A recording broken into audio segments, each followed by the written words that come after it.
د ګمرک د مسؤلینو بیغوري ک د زورواکو لاسونه وګد دي.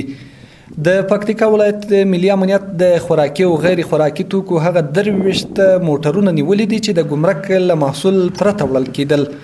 د پکتيکا ولایت ملي امنیت په دې اړه رسنیو سره وویل چې تیر شپه یې درويشت هغه موټرونه نیولې دي چې له ګمرک پرته له محصول پکې خوراکي او غیر خوراکي توکي وړل کېدل. سرچینې ویل چې دغه درويشت موټرونه تیر شپه د سروزي ولسوالۍ اړوند سیمه په داسې حال کې نیولې چې د موټر چلوونکو څخه 2 میاشتې مخکې د ګمرک پرچی ورکړل شوی وي او غوښتل د دولت عواید شخصي جیبونو ته ولېږي. دوه تنو موټر چلوونکو ویل چې لتیرو لسو کلونو را پدې لوري په دی لوري لاره موټر چلوي خو تیر شپه په کوم شرکت چې موټرونه ګمرک کړي وو پارچی ور کړي وي خو دوی نه پوهیږي چې اړوند پارچو کې کومې ستونزې موجود دي. هغه ویل چې یو ځلې په سرحد کې ور باندې درويشت موټرونه 2 ورځې درولي وو ورسته له 2 ورځو درولو یې تیر شپه نا وخت را خوشی کړو چې د امنیت ملي د کارکونکو له لوري ونیول شول.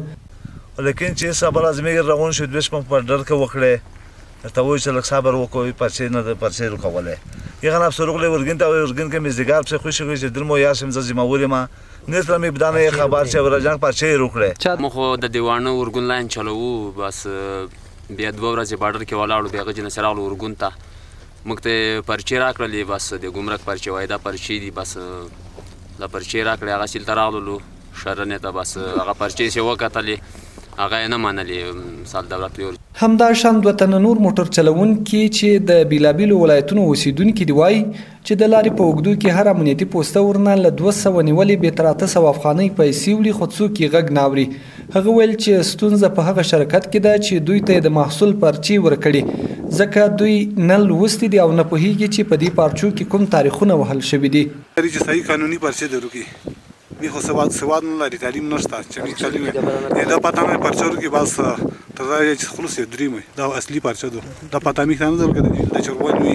دا چې کچاده د پرچه ورورا تعلیم شته نه به سواده ای ورورا وتوي چې د میش مال چې کیم د قانوني دی وشي ګمرک دی وشي کنه خو دی چې ورورا 4 کله موټر ودري میش بلټیان ور کې چې د موټر لامبار دی د نام دی د ټلیفون شمیره ده تقریبا نیمه غنټه بعد اسناد راو بس چې زاور رکات وکړه نه هڅه مو وکړه چې په دې اړه د ګمرک د مسؤلینو نظر هم تر لاسه کړو هغوی له رسنیو سره له خبرو کولو ډډه وکړه. د یادونې وړ دی چې 2 ونې وړاندې هم د ملي امنیت د ادارې له لوري په خیرکوټ ولسوالۍ کې شپږ موټره وړه چې بې محصوله وړل کېدل نیول شوي او څارنوالۍ ته د څېړنو په موخه سپارل شوي دي.